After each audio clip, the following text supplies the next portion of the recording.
Hello दोस्तों, आज मैं आपको कराने वाला हूँ वन शॉट में टू टॉपिक्स क्लियर। जी हाँ, वन शॉट में टू टॉपिक्स मैं आपको क्लियर कराने वाला हूँ। जैसा कि आप लोगों ने देखा भी होगा कि हम कौन कौन से टॉपिक्स डिस्कस करने वाले हैं।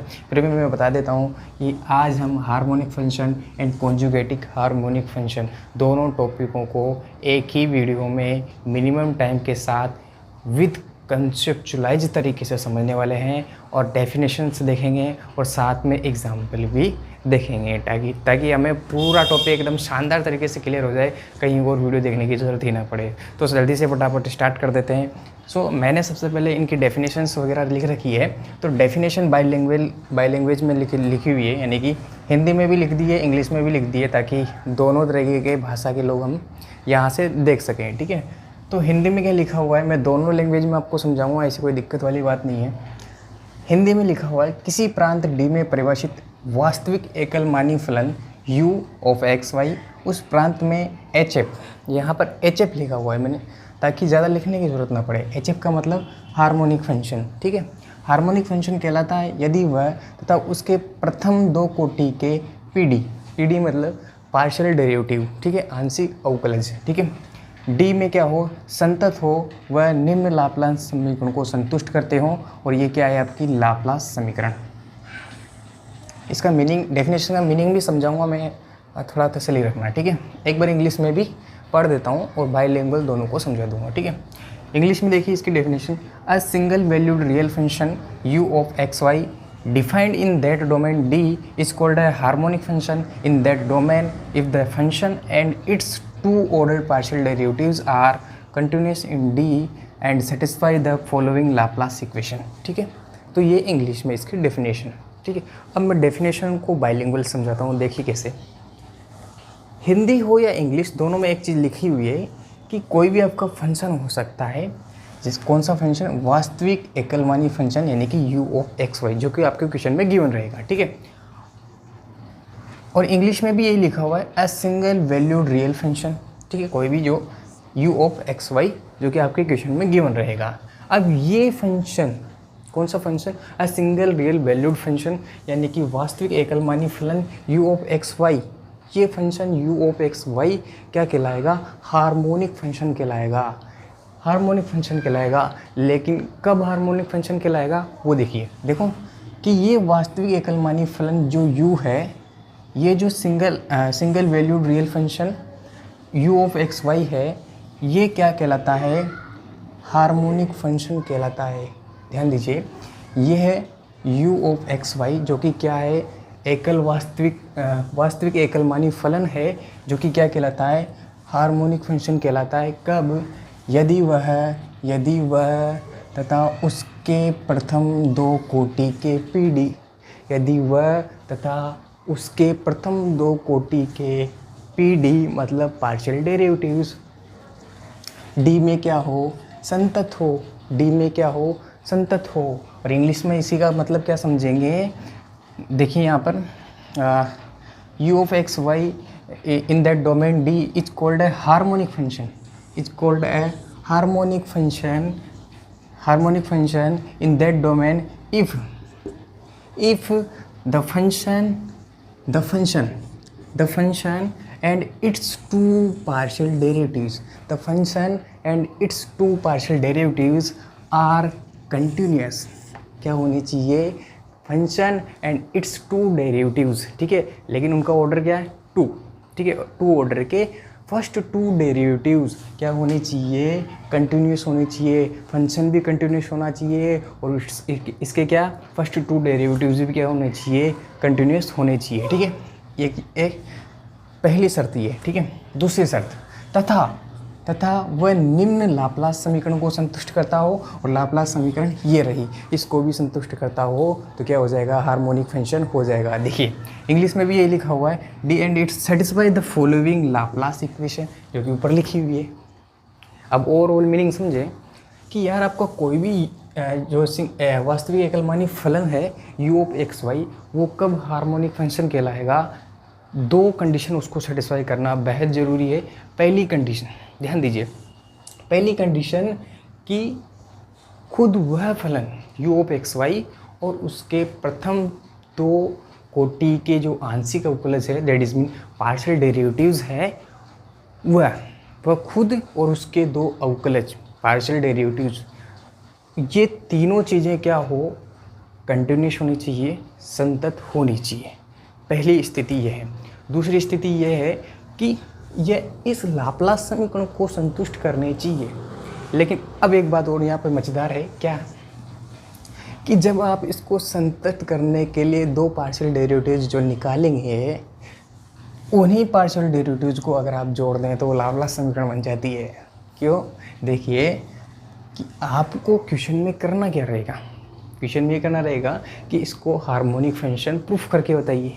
तो प्रूफ जब करेंगे ना आप, तो पहली कंडीशन को प्रूफ करेंगे, और पहली कंडीशन क्या है कि उसको कंटिन्यूस बताना, यानी कि संतत बताना। और संतत बताने के लिए क्या करना पड़ेगा आप लोगों को, खुद वह फलन तो संतत बताना ही पड़ेगा, और उसके दो डेरिवेटिव भी आपको निकालने पड़ेंगे, दो पार्शियल डेरिवेटिव निकालने पड़ेंगे। ठीक है, जब आपने संतत प्रूफ करने के लिए उनके जो दो पार्शियल डेरिवेटिव निकाले हैं, उन्हीं पार्शियल डेरिवेटिव्स को वहाँ से ही अगर आप इस तरीके से ऐड कर देंगे, ठीक है, del 2u by del x square plus del 2u by del Y square कर देंगे, और उन दोनों की वैल्यू 0 आ जाएगी, तो क्या हो जाएगी, लाप्लास समीकरण सेटिस्फाइड हो जाएगी। और हम कह देंगे कि दिया गया फंक्शन क्या है, हार्मोनिक फंक्शन है। और इसको हम जो है एक एग्जांपल से भी समझने वाले हैं। ठीक है, तो मैंने बात करी हार्मोनिक फंक्शन की। अब जल्दी से फटाफट कॉन्जुगेट हार्मोनिक फंक्शन भी देख लेते हैं। ठीक है, सो अगर आपको हार्मोनिक फंक्शन समझ में आ गया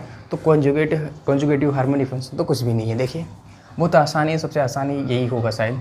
देखिए यदि किसी प्रांत में फलन f ऑफ z, यदि किसी प्रांत में फलन f ऑफ z, जो कि उसकी वैल्यू आप जानते हैं क्या होती है, u प्लस आयोटा v होती है, एक AF हो, AF का मतलब एनालिटिक फंक्शन, AF का मतलब एनालिटिक फंक्शन हो, तो उस प्रांत में u व v दोनों हार्मोनिक फंक्शन होते हैं।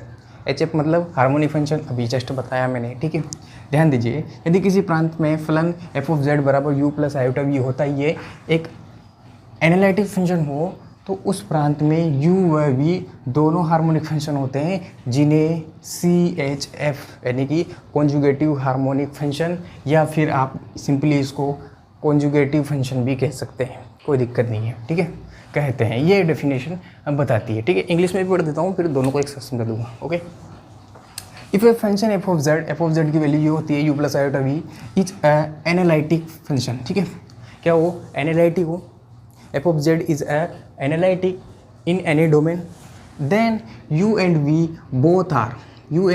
both are harmonic, u and v both are harmonic in that domain are called a conjugative harmonic और simply conjugative function.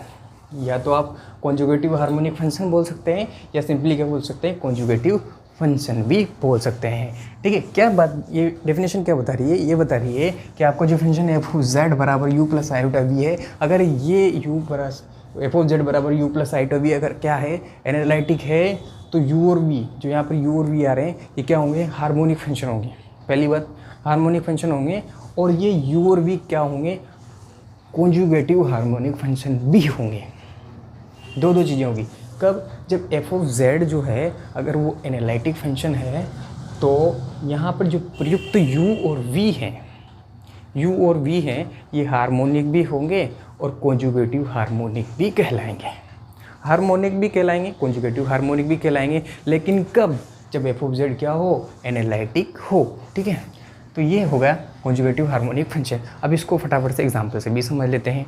So example number first देखिए, u बराबर x³ minus 3xy square is HF मतलब harmonic function. इसको harmonic function proof करना है, और harmonic function proof करने के लिए इसकी डेफिनेशन पे देखिए क्या लिखा हुआ है कि हार्मोनिक फंक्शन कब कहलाता है, जब वह तथा उसके प्रथम दो कोटि के पार्शियल डेरिवेटिव्स क्या हो, कंटिन्यूस हो। ठीक है, क्या हो, कंटिन्यूस हो। तो सबसे पहले मुझे क्या निकालने पड़ेंगे, ये फंक्शन तो खुद यहाँ पर है ही सही, अब इसके मुझे क्या चाहिए, दो पार्शियल डेरिवेटिव्स भी चाहिए। तो फटाफट से मैं इसके दो पार्शियल डेरिवेटिव्स निकाल देता हूँ।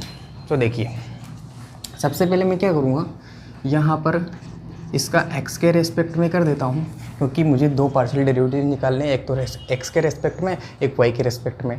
दो कोटि के निकालने हैं, यानी कि ऑर्डर दो रखना है उनका, दो ऑर्डर तक निकालने हैं और लास्ट में उनको जोड़ने पर मुझे लाप्लास का भी काम हो जाएगा, दो काम हो जाएंगे मेरे यहाँ पे। देखिए तो सबसे पहले मैंने x के रेस्पेक्ट में करूँगा तो del U by del x हो जाएगा, और यहाँ पर देखिए क्या हो जाएगा, 3x का क्या हो जाएगा, एक्स क्यूब का क्या हो जाएगा, 3x स्क्वायर हो जाएगा, माइनस यहाँ पे देखिए क्या हो जाएगा, माइनस 3y स्क्वायर हो जाएगा। ठीक है, फिर एक बार और कर देता हूँ मैं ये, क्योंकि द्वितीय कोटि का चाहिए, that is mean two order का। So del two you by del x square यहाँ से क्या आ जाएगा, देखिए 3x स्क्वायर क्या हो जाएगा, प्लस का 6x, y का 0 हो जाएगा। This is the equation. अरे इक्वेशन नंबर क्या दूँ यार, आप समझ जाना। ठीक है, उसके बाद ये तो हमारा हो गया पहला काम। दूसरा काम कि डेल यू का y के रेस्पेक्ट में भी निकालना है। ठीक है, तो y के रेस्पेक्ट में करूँगा तो एक्स क्यूब का 0 और यहाँ पर क्या हो जाएगा, माइनस का 3 का क्या हो जाएगा, 6xy हो जाएगा। ठीक है, अब इसका एक बार और कर देता हूँ मैं, तो क्या हो जाएगा, del two you by del Y square, minus 6xy का क्या हो जाएगा, माइनस का 6x। ठीक है, ये मैंने क्या कर दिए, एक तो पहला पार्शियल डेरिवेटिव निकाल लिया, दूसरा पार्शियल डेरिवेटिव निकाल लिए, इसके फर्स्ट टू डेरिवेटिव निकाल लिए और खुद फंक्शन हमारे पास मौजूद है। क्या ये खुद फंक्शन और इसके दो डेरिवेटिव्स कंटिन्यूअस है या नहीं।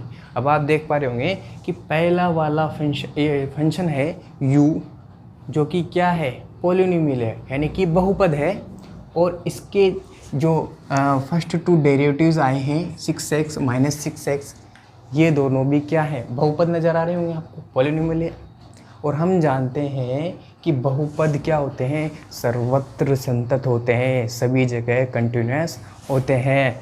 So this is the continuous. ठीक है, ये खुद फंक्शन कंटिन्यूअस है और इसके फर्स्ट टू डेरिवेटिव्स भी कंटिन्यूअस हैं। ठीक है, तो ये पहली वाली पहली वाली कंडीशन है वो सेटिस्फाई करता है कि कंटिन्यूअस होने चाहिए, और दूसरी कंडीशन क्या है, लाप्लास समीकरण को संतुष्ट करना चाहिए। और लाप्लास समीकरण क्या है, ये देख पा रहे होंगे आप, del two you by del x square plus del two you by del Y square. तो del two you by del x square plus del two you by del Y square कितना आएगा बता दीजिए। जब मैं इन दोनों को ऐड करूँगा तो ऑब्वियसली इधर प्लस 6x है, इधर माइनस 6x है, वैल्यू क्या आने वाली 0। तो आप समझ के होंगे कि ये फंक्शन हार्मोनिक फंक्शन है या नहीं है लिखने की ज़रूरत है, लिख देता हूँ फिर भी। देखिए क्लियरली यहाँ से क्या विजिबल हो रहा है आपको, del two you by del x square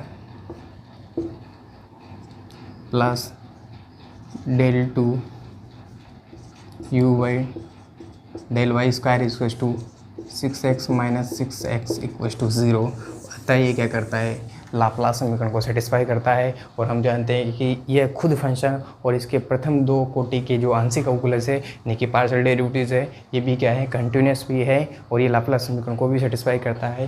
that is mean ये क्या हो जाएगा, हार्मोनिक फंक्शन हो जाएगा। ठीक है, तो इस तरीके से हार्मोनिक फंक्शन जो है प्रूफ किया जाता है बाय द डेफिनेशन। ठीक है, उसके बाद बात करते हैं कॉन्जुगेटिव हार्मोनिक फंक्शन की। ठीक है, या फिर आप उसको कॉन्जुगेटिव फंक्शन भी बोल सकते हैं, कोई दिक्कत नहीं है। ठीक है, तो कॉन्जुगेटिव फंक्शन प्रूफ करने के लिए मैंने इसका एग्जांपल इधर यहाँ पे लिया है। ठीक है, ताकि इसको यहाँ से लिंक कर सकें आप इसको यहाँ से। ठीक है, इस तरह से मैंने यहाँ पे लिया है। देखिए ये एग्जांपल है, u बराबर e की power x cos y, v बराबर e की power x sin y, RCHF conjugative harmonic function है। ये आपको इस एग्जाम्पल में प्रूफ करना है। u की कुछ वैल्यू दे रखी है, v की कुछ वैल्यू दे रखी है, और बताना है कि ये दोनों क्या है, CHF है, यानी कि कॉन्जुगेटिव हार्मोनिक फंक्शन है। ठीक है, तो सबसे पहले आप इसकी डेफिनेशन पे जाइए। डेफिनेशन क्या कहती है कि u और v कब harmonic function conjugative harmonic function होंगे, कब होंगे, जब आपका एफ ऑफ जेड क्या हो, एनालिटिक हो। क्या हो, एनालिटिक हो, यानी कि इन दोनों को मुझे क्या बनाना है, एफ ऑफ जेड में कन्वर्ट करना है। एफ ऑफ जेड मतलब u प्लस आयोटा v में कन्वर्ट करना है। u भी दिया हुआ है, v भी दिया हुआ है, आयोटा लगा करके दोनों को जोड़ दूंगा तो एफ ऑफ जेड मिल जाएगा। और उस एफ ऑफ जेड को मुझे क्या बताना है, एनालिटिक बताना है। ध्यान दीजिए कैसे। सो एफ ऑफ जेड बराबर u प्लस आयोटा v। सो u की वैल्यू दे रखी है यहाँ पर e की power x cos y plus iota e की पावर x sin y। तो यहाँ से e की पावर x कॉमन आ रहा है, so this is the e की पावर x, यहाँ बच जाएगा cos y plus iota sin y। और हम जानते हैं कि cos y plus iota sin y ये क्या होता है, e की पावर x डॉट e की पावर आयोटा y होता है। ये किसका फॉर्मूला है, ये e की पावर आयोटा y का फॉर्मूला है। दिस इज द e की power iota y equals to cos y plus iota sin y। ठीक है, ये डॉट है, ठीक है। e की पावर x डॉट e की पावर आयोटा y, तो क्या हो जाएगा e की power x plus iota y। और e की power x plus iota y क्या होता है, x प्लस आयोटा y क्या होता है, z। This is the z, तो e की पावर z। और हम जानते हैं कि e की पावर z क्या होता है, क्या है, एक एनालिटिक फंक्शन है। ठीक है, तो f ऑफ z को हमने क्या प्रूफ कर दिया, एनालिटिक प्रूफ कर दिया। दैट इज मीन कहने का मतलब ये क्या है, u और v CHF है, कॉन्जुगेटिव हार्मोनिक फंक्शन है। कब है, क्योंकि हम जानते हैं कि f ऑफ z क्या है, एक एनालिटिक फंक्शन है। ठीक है, तो इस तरीके से जो है आप किसी भी u एंड v को क्या कर सकते हैं, कॉन्जुगेटिव हार्मोनिक फंक्शन प्रूफ कर सकते हैं।